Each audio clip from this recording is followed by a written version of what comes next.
Imagínate que yo perdí todo mi capital. Yo tengo 23 años, una corta vida, junté plata para comprarme una moto y perdí todo. Es arrancar de cero de nuevo para mí. Hace 3 días que no como, no tengo vida. Yo quiero que se haga justicia por mi hijo. Ella se quedó sin su papá. Yo me quedé sin mi hijo. Mi nieta se me va. ¿Qué me queda a mí?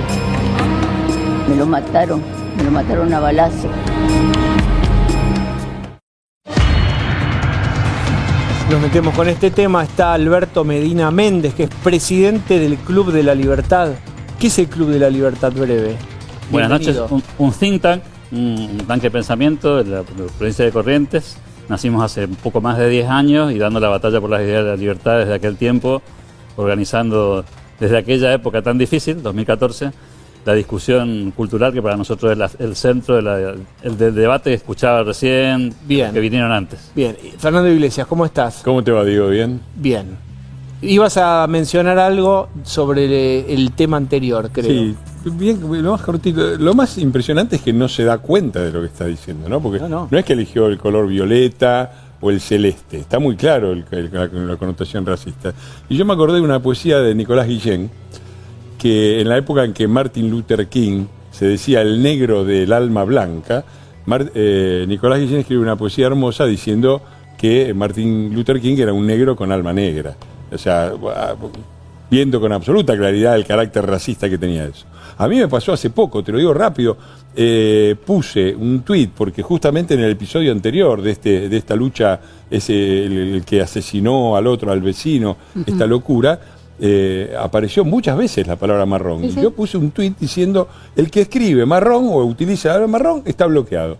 Y estuve 2 días bloqueando cientos de personas, muchos probablemente bots, para hacerme entrar en eso, porque se ha generalizado esto, y esto es una locura, como era una locura lo del orgullo villero, porque nadie puede enorgullecerse de vivir en situaciones extremas. No, en ese momento yo lo recuerdo bien, no sé si fue 2014, 2012, que se quiso romantizar la condición de vida de las personas que vivían en asentamientos, se jugaba con lo semántico, no digas villa, decir asentamiento, después se reivindicó la palabra villa, bueno, todo eso que sabemos, si no podemos erradicar la pobreza, erradicamos la palabra o modifiquemos una reversión del buen salvaje de Rousseau, bien. Versión año 15. Claudio, la inseguridad, provincia de Buenos Aires fue una semana complicada. Una semana complicadísima, ayer tuvimos una muy buena discusión acá en el piso. Nos decía Florencia Rieto que esto no es ahora, sino que ahora empieza a animarse más gente a contar, a salir a los medios, que esto venía cada vez más grave. El problema es que hay un tema de policías asesinados y ahora tuvimos algunos hechos de policías bonaerenses asesinando, por ejemplo, a una persona en Mar del Plata. Apostilla al margen. Mañana Kicillof suspende el acto porque tiene un escrache. No es que se dio cuenta de lo que está pasando. Toda esa información. Se dio cuenta que podía. Se dio cuenta, che, voy a ir y lo voy a pasar mal. Entonces suspendo. No es que hubo un ataque de empatía con las víctimas a las que viene negando las 24 horas del día pese a los hechos que se suceden. Bien. Alberto, ¿cómo ves este fenómeno de provincia de Buenos Aires? No es el único lugar donde ocurren crímenes, pero se concentró y además hay una disputa feroz por los recursos. Es que no nos dan recursos, podríamos tener 10.000 patrulleros más, pero Milei nos quitó, dijo el jefe, el ministro de Seguridad bonaerense. Sí, chicana barata en una discusión que no va al fondo de la cuestión. Esto es cosecharás tu siembra. Acá lo que tenés es el resultado de un proceso muy largo, de no hacerse cargo, de complicidades y en definitiva de falta de decisión política, porque estos temas se resuelven en la medida que hay convicción primero y se alinean todas las políticas públicas para resolverlo. Ahora, cuando no lo querés hacer, porque los intendentes o los gobernadores o la policía o la misma sociedad no acompañan ese proceso, es muy difícil resolverlo. Bueno, digamos, Fernando, que los intendentes le reclamaron a Kicillof. Es un fenómeno interesante para observar que la agenda de Kicillof puede ir por un lugar, pero en los municipios hay una necesidad de garantizar a los vecinos. Sí, por supuesto. Y yo creo que acá se combinan 2 cosas decisivas. Una, la doctrina Zaffaroni, es decir, la doctrina que durante muchísimos años puso al Estado a trabajar para el delincuente y a justificar al delincuente y no del lado de la víctima. Eso está muy claro, eso fue el peronismo y el peronismo kirchnerista, y eso se está revirtiendo. Creo que las políticas de seguridad que se están aplicando a partir del ministerio de Patricia Bullrich, están en lugares muy conflictivos, como Rosario, dando vuelta a la cosa. Está claro eso. El otro elemento es la degradación social eterna de la provincia de Buenos Aires. Yo me crié 30 años, mis primeros 30 años los pasé en Avellaneda. Me acuerdo cómo era Avellaneda, las condiciones de seguridad. Yo volvía a las 11 de la noche de jugar al voleibol en el Country Club de Banfield, me tomaba el cañuela, me bajaba en Pavón, me hacía 5 cuadras. Hoy a las 8 de la noche no voy caminando por ahí ni que me paguen. Entonces acá hubo una degradación que arranca también con el peronismo, del 87 hasta ahora, excepto los 4 años de Vidal, todo el tiempo gobiernos peronistas. Y en el conurbano hay 10 intendencias que juntan 5 millones de personas, es decir, son la provincia más grande del país, excepto la de Buenos Aires, de la que forman parte, 10 intendencias que desde 1983 han tenido solamente intendentes peronistas. No hace falta decir cuáles son, ¿no? Y que encabeza la matanza, pero no hace falta decir cuáles son, porque son donde predomina la droga, la patota, la inseguridad, la corrupción, la pobreza. Gonza, ¿te puedo decepcionar un toque? no sé si lo vas a lograr. Le acabo, recién mi amigo y productor ejecutivo de este noticiero, Francisco Anselmi, me retó por mirar la computadora porque le mandé algo que no sé si lo podemos mostrar. Porque te digo que el acto no fue cancelado. El acto fue reprogramado. Lo van a hacer igual el acto. ¿Cuándo? Dice, próximamente anunciaremos la nueva fecha. Bueno, está bien, está cancelado. ¿Qué querés que digan? Nos vamos por Diego, pero vamos digo, a la cucha, no pueden pero decir. digo, pero yo ¿Qué digo, querés que digan? ¿qué no lo van a hacer, Diego? Porque es un acto político de proselitismo. Digo, Mar del Plata no va a estar mejor en 2 semanas. Está o en 3 bien, semanas. si nosotros tenemos poco público y levantamos la obra, no vamos a decir fracasamos, no la vamos a hacer porque la gente nos va a abuchar. No. Lo que decís es por desperfectos técnicos y hay nuevo aviso, pero la obra Sí. se va a hacer. El Bueno, problema es que acá bien. mataron a un comerciante y mataron a un pibe en condiciones casi... La pregunta es, ¿hay un plan de seguridad? Vamos a ver la pelota, ni la tribuna, ni los banderines. Veamos si hay un plan de seguridad, si hay algo histórico, este debate de fondo que es infinito de el tamaño de la provincia de Buenos Aires.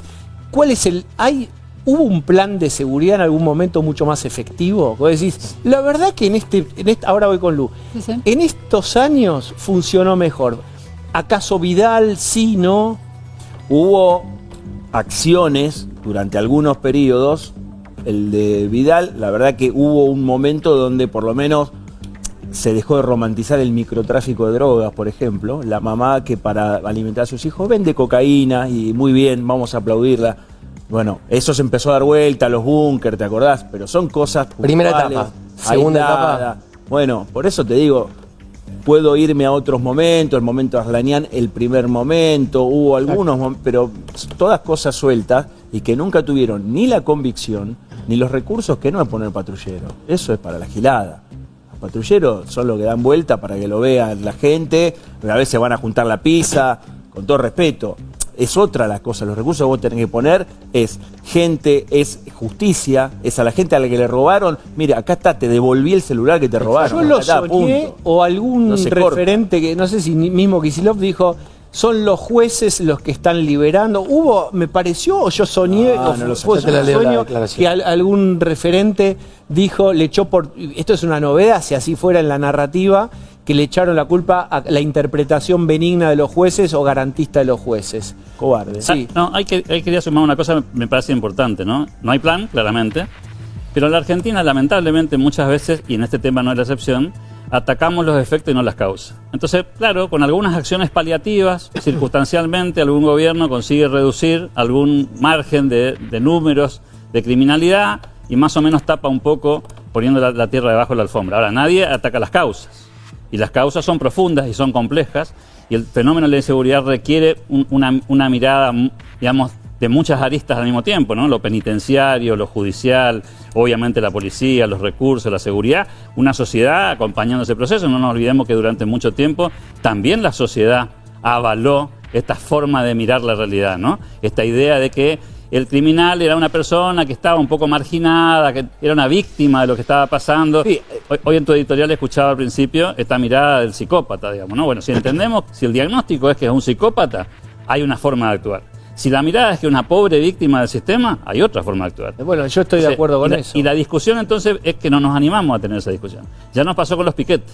No No, nos yo- animamos a meter con los piquetes durante mucho tiempo porque el diagnóstico era equivocado. No, pero la gente iba adelante de la política y Alberto, la gente decía, che, ¿cómo puede ser que el tipo que está protestando o con un nene en brazo de escudo humano tiene más derecho que yo que tengo que llevar a mi propio hijo al médico, al laburo? sí, pero ¿Cómo puede ser que en la colisión de derechos a protesta o a circulación siempre venía ganando de la protesta? Porque la política era gente ya tibia. quería que la política actúe. Sí, pero la política era tibia, porque ponía en la mesa, decía, ¿y te bancás un muerto?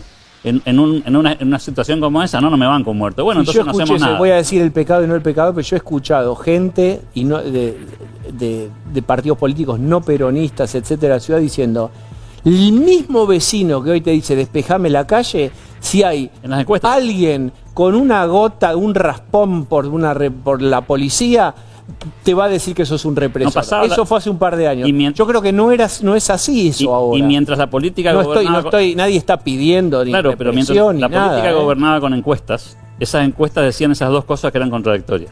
Quiero terminar con eso, pero al mismo tiempo no quiero que haya ninguna consecuencia. Claro, no se puede resolver problemas sin ninguna consecuencia. Hay costos que pagar. Y para eso hay que tener claro el diagnóstico y tener después la vocación política, la decisión, el coraje ¿Qué decís, Lugo? de bancarse esa, ¿no? La cuestión para mí son los incentivos que tiene la política para tomarse los problemas en serio, ¿no? Porque claramente al kirchnerismo en la provincia de Buenos Aires le va muy bien. Estuvieron los casos de corrupción de Chocolate en el medio de la campaña electoral instaladísimos. Kicillof se mantuvo silencioso sobre ese tema, y también el asesinato de una niña para robarle la mochila que sucedió muy cerca del evento electoral tampoco repercutió negativamente. O sea, quiero que Entonces digo, sí. que una sociedad no penalice a la política en ese estado de cosas es un dato que la política registra muy claramente. Yo recuerdo el caso Bloomberg. Néstor Kirchner gobernaba. Ahí impactó en el gobierno y de hecho se hacen las famosas marchas de Bloomberg. Después ya sabemos, digamos, el derrotero de Bloomberg. Pero ¿ahí se endurecieron las penas o no? Tengo entendido que sí. Después está opinado si verdaderamente se endurecieron o no. Bueno, tenés Se que alcanza ir. con eso. ¿Qué Primero pasó? fue una cosa Porque ahí desordenada, sí. pero primera cosa, Néstor Kirchner tomó nota de que era un reclamo social muy fuerte y en lugar de discutirlo o negarlo, se puso a la cabeza, dijo exactamente que venga Bloomberg. Recordá que en el escritorio de Néstor Kirchner estaba la foto de Axel Bloomberg, a quien con todo respeto no lo conocía, todo lo que había pasado había sucedido previo a la llegada de él al poder, pero dijo, bueno, esto para mí es importante, o por lo menos muestro que creo que es importante. Eso después cambió, dejó de suceder. ¿Te acordás que todo el mundo firmaba una serie de cambios que había que hacer? Se firmaban planillas en los bares, en las esquinas, hay que hacer una reforma de endurecer penas, etcétera. Se descuartizó el Código Penal y no pasó mucho tampoco con eso. no pasó porque los jueces no acompañaron esa reforma o la modificación o el endurecimiento. No pasó. Digo porque yo lo he preguntado a gente que justamente estaba pidiendo más efectividad en las penas y lo que te dicen es que no, que eso no fue tan así, que no se endureció, que dicen que se endureció y no pasó, creo que por los jueces. Bueno, ¿sabes lo que pasa? Sí, por los jueces, porque junto con esto yo te cuento, en ese mismo momento, el mismo Néstor Kirchner estaba entronizando al señor Zaffaroni en la Corte Suprema de Justicia. Bien, muy bien. Cristina enfurecida.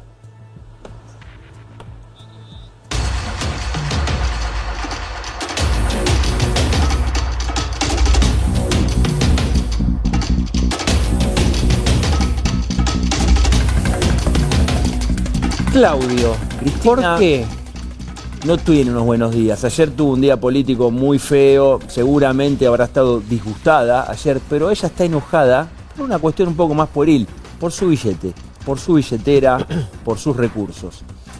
Pensá en el tuit turbulento que puso Flamígero en contra de Javier Milei, diciéndole, así que mandás al de la ANSES que me saque el plus por... Lo manda el psiquiatra. Manda al psiquiatra, el plus por vivir en zona austral, que no vive, o sea, por lo tanto era alguna locura que los cobrase, etcétera, etcétera.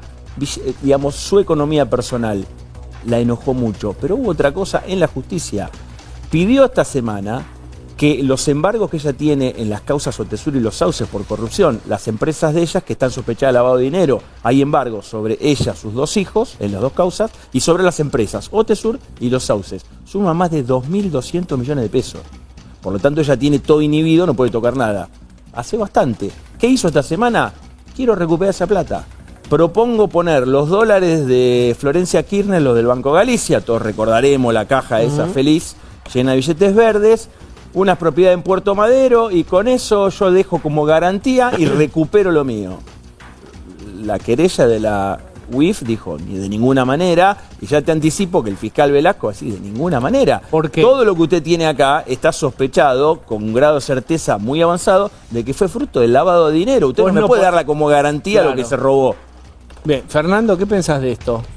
Que se robó todo, Cristina, y que es muy significativo, retomo mi rol de diputado nacional, que en las 4 iniciativas, las 3 que se trataron ayer el miércoles, y la que se va a tratar el miércoles que viene, que es ficha limpia, ahí tenés muy clara cuál es el problema. El problema, disculpen, es el peronismo, muchachos. A ver, ¿de qué te trata? Ficha limpia es la impunidad de los políticos, ¿sí?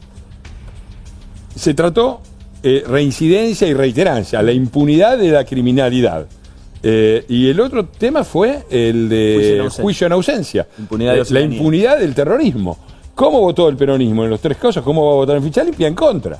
Entonces ahí hay una decisión política muy clara de un partido de avalar la impunidad del terrorismo, de los políticos y de los criminales. Gonza, ¿podés recordar que es reiterancia? Porque venimos hablando todo en la semana donde Axel Kicillof sufre episodios de inseguridad, los familiares, por supuesto, muertos en su provincia, donde hay un reclamo, etcétera, marchas en diferentes lugares. Esa misma semana, el kirchnerismo en el Congreso vota en contra de reiterancia, que podría estar a favor del reclamo de los que hace años vienen sufriendo el dolor de las pérdidas. Bueno, para ponerlo en términos fácil, lo que llamamos la puerta giratoria es una reforma del Código Penal y del Código de Procedimiento, básicamente para que aquellos que cometen delitos que fueron juzgados y reinciden en la comisión de ese delito reciban un trato más duro a raíz de la recomisión del delito. Y la reiterancia, son palabras muy parecidas, en definitiva ataca un fenómeno que vos, Claudio, lo conocés muy bien, que tiene que ver con la falta de celeridad de la justicia. Vos tenés una persona que comete un delito, la justicia lo procesa pero no lo condena, y mientras dura el periodo, digamos, de investigación vuelve a cometer un delito. Y goza de un montón de beneficios porque Exactamente. los jueces, y ahí lo que vos preguntaste hace un minuto, dicen, bueno, y yo no sé, la verdad que están estas leyes por ahí más duras, pero está la convención. Exactamente, y no lo La condenan. interpretación de la Convención de los Derechos Humanos, la interpretación de otros compromisos que tiene la nación. Digo la interpretación porque las mismas lecturas funcionan en otros países que firmaron los mismos convenios que nosotros y tratan el tema de la seguridad y de la delincuencia de una manera distinta. para que- y están todos dentro del Pacto de San José de Costa Rica. Para que quede claro esto, la reiterancia es una reincidencia sin condena, básicamente. Es el hecho de volver a cometer ese delito por el cual está siendo investigado. Lo que dice Gonza, obligarías con una ley a los jueces a decirle, mire, usted ya no puede elegir más. Si un tipo vino 2 veces, no lo puede largar. Usted, juez, ya no puede decir, bueno, me parece a mí que mejor esté afuera. Lu. A mí me parece que hay una pregunta política. ¿Cómo es que el kirchnerismo se abroquela en este tipo de rechazos, de este tipo de leyes, con esta concepción de el delincuente víctima, pero se fragmenta en decisiones de transformación de la institucionalidad política como la suspensión de las PASO? Es decir, esos 2 movimientos opuestos son muy llamativos, ¿no? Está claro, ellos están a favor de la impunidad absoluta, en eso son absolutamente coherentes. Y lo han sido sistemáticamente. Ahora déjame destacar al otro lado, que es que estamos avanzando. Ahí tenés 3, en un periodo relativamente corto, de una semana, 3 medidas que van desde el punto de vista judicial en contra de diferentes formas de criminalidad. Está la legislación antimafia, que ha impulsado el Ministerio de Seguridad, también vigente. Y hay otro proyecto en el que es más a largo plazo, pero que es importante, que es crear una agencia del Mercosur contra el crimen organizado. Nosotros nos damos cuenta de la magnitud del problema, de lo que pasa en la triple frontera, de las cosas que han entrado por la triple frontera, muy probablemente, y según todos los indicios, todo lo que tuvo que ver con los atentados de Hezbollah contra la AMIA, para poner un ejemplo. Mira, y déjame darte un dato. droga. En Uruguay hay 10 homicidios cada 100.000 habitantes. Es una de las tasas de asesinatos más altas de América Latina. E Inside Crime, que es una ONG, una publicación colombiana que investiga el crimen de las organizaciones transnacionales en América Latina, señala la entrada del crimen organizado a Uruguay como una de las causas claves para esa tasa de mortalidad. Pero ahí perdón, de asesinatos, digo. Perdón que haga una observación con eso. Uruguay está directamente relacionado con el problema de Brasil. Nosotros no tenemos un problema en Rosario con una pyme del delito, que son los monos, son una pyme. Si vos agarrás el Comando Primero de la Capital y el Comando Vermelho, que están en Brasil, esas son multinacionales. Tren de Aragua.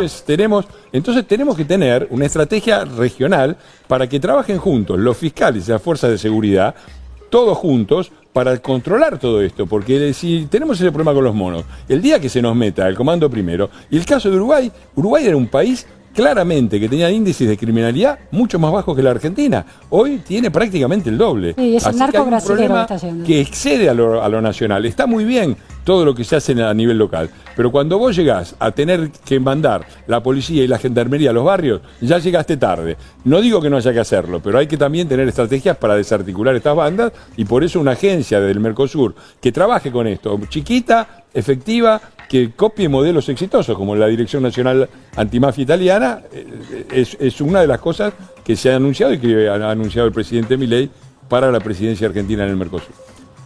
Ustedes eran muy jóvenes, pero hace 4 días, o quizás 5, se habló de un alambrado en Salta, en la frontera. Eso fue hace muchísimo, para los tiempos mentales periodísticos y de la dinámica argentina, fue hace un montón. ¿Pusieron ese alambrado? ¿Lo van a poner? Es el muro que 200 metros. Son 200 Lo quiere poner metros Santana en Mar de Ajó. Claro, por eso.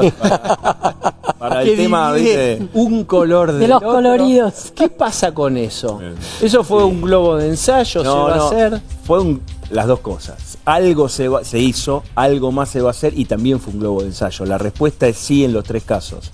Respuesta múltiple. Evidentemente es. Pero era real que arriba de los techos, en ese tramo, había alto contrabando. Digo, hay que leer el libro Frontera de Lucía Salina. Sí. Hay una casa que empieza por un lado y termina en el otro país.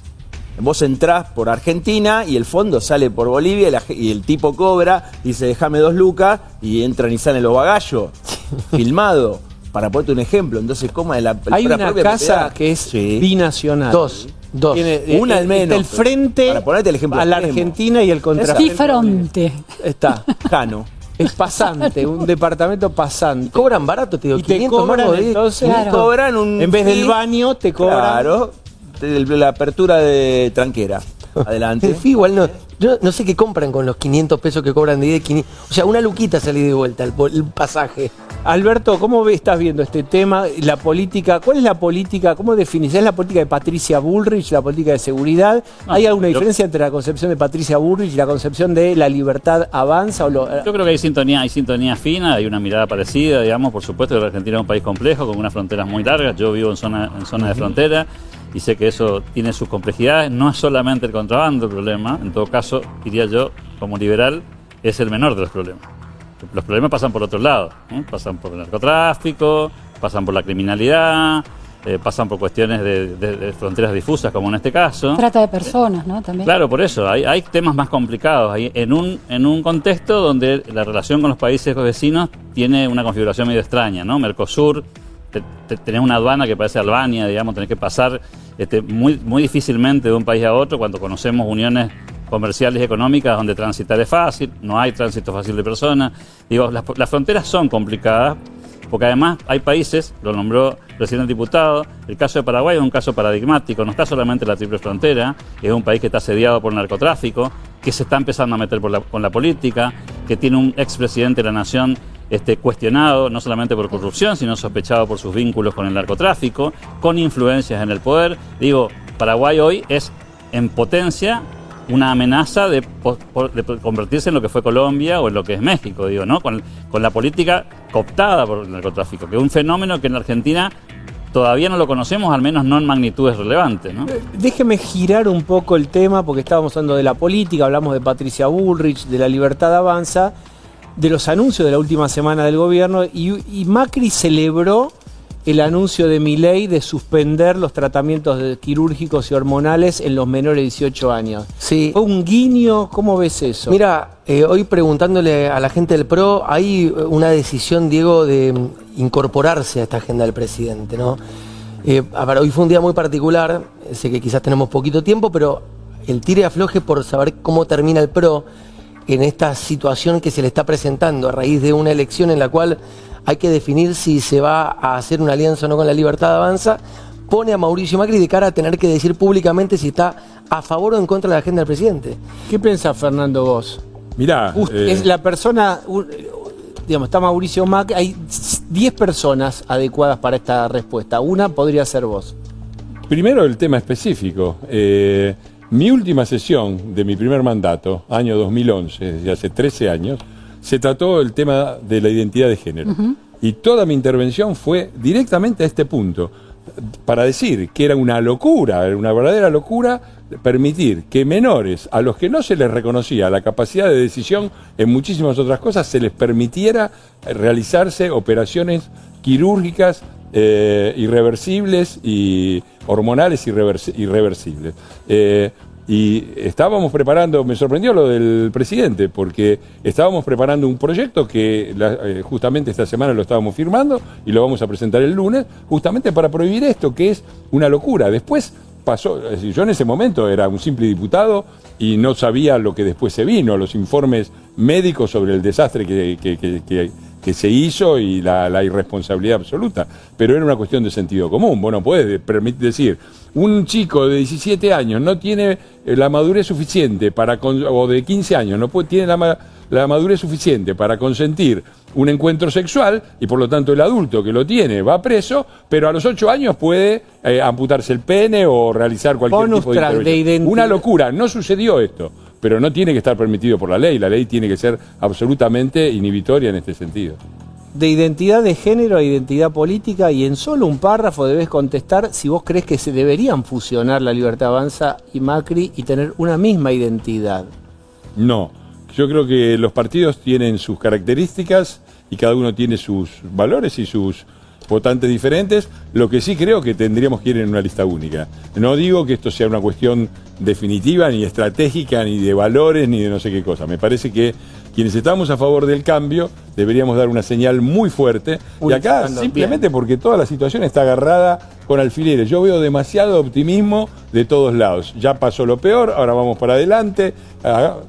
Muchachos, la Argentina es la Argentina. En diciembre de 2017 todos estábamos esperando la reelección de Macri, nos comimos las 14 toneladas de piedra y 6 meses después estábamos casi sin gobierno. La pobreza era 25%. Bien. Entonces, seamos prudentes, demos una señal clara que para mí tenemos que ir en una lista conjunta manteniendo la individualidad de cada uno de los partidos. Bueno, yo prestaría mucha atención a estos dos últimos párrafos de Fernando Iglesias porque optimismo, prudencia, optimismo, ojo con eso. Gracias por haber venido, Alberto, gracias por haber venido. Stand up.